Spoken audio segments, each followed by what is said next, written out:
Tous nos salons chez Eric France ont une feuille de route de réduction de leur empreinte carbone. Il faut savoir se démultiplier, il faut savoir sensibiliser des publics très différents. Les efforts que nous faisons, c'est pour le bien du salon et, in fine, pour le bien de la planète.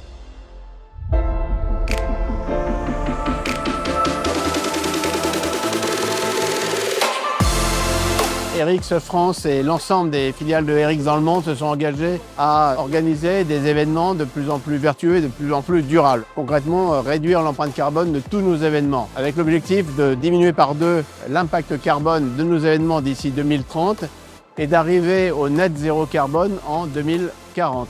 Donc ça veut dire quoi? Informer, mobiliser, motiver l'ensemble de l'écosystème qui travaille sur nos salons, de façon à ce que tous ces professionnels soient prêts à réduire les déchets d'une part, mais également à recycler les déchets que nous produisons malgré tout.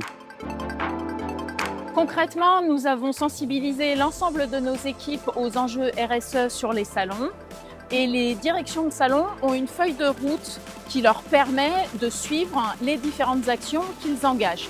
Sur la réduction des déchets en particulier, nous avons développé un certain nombre de partenariats à Paris et à Cannes pour nous aider à réduire nos déchets et à augmenter la revalorisation. La démarche qu'on essaye de généraliser, c'est la suppression des moquettes. Ici, on a supprimé 85 000 m² de moquettes dans les allées, mais également sur les zones d'animation. Notre objectif cette année pour le modèle du bâtiment, c'est d'atteindre les 130 tonnes de réemploi. Donc c'est un chiffre qui est colossal et qui est inédit, surtout dans les milieux de salon. Pour atteindre ce genre d'objectif, il faut fédérer. On a eu beaucoup d'échanges avec nos prestataires, les syndicats des décorateurs et les exposants. En plus de ces actions sociales, il nous faut des actions concrètes. C'est pour ça qu'on a sollicité notre partenaire RIOP, qu'on l'a challengé sur ses missions. On lui a demandé de muscler le dispositif pour la gestion des déchets, qui permettra un meilleur taux de valorisation. Ils ont également la responsabilité de sourcer des filières de réemploi. Sur cette édition, on nous a donné beaucoup de visibilité pour justement parler et mettre la gestion des déchets au cœur de l'événement. Donc on a notamment un espace de sensibilisation qui est la RIOP Social Zone pour permettre aux gens à la fois de boire un café et de se détendre, mais aussi de s'informer. Nous, on fait un gros travail de sensibilisation à la gestion du tri et au réemploi.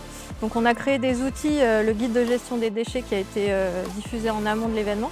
Et on a aussi créé un QR code qu'on fait scanner dans les halls, mais qu'on fait scanner aussi dans la social zone. Et on essaie un peu d'être dans une sensibilisation plutôt douce et ludique, on va dire.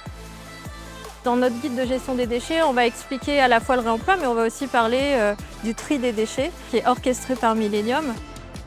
On essaie de les accompagner pour aller encore plus loin dans le tri. Nos équipes font un suivi du tri en prenant des photos, en s'assurant qu'il y ait les bonnes signalétiques. Nous, notre travail, ça va être aussi de diminuer le tonnage de déchets, notamment en récupérant tous les matériaux revalorisables. Et en fin d'événement, on a engagé les standistes, décorateurs à démonter proprement les matériaux, les mettre sur palettes, les amener dans des zones de massification dans les halls. Et ensuite, nous, nos équipes les récupèrent, ou on fait venir directement des filières de réemploi sur place.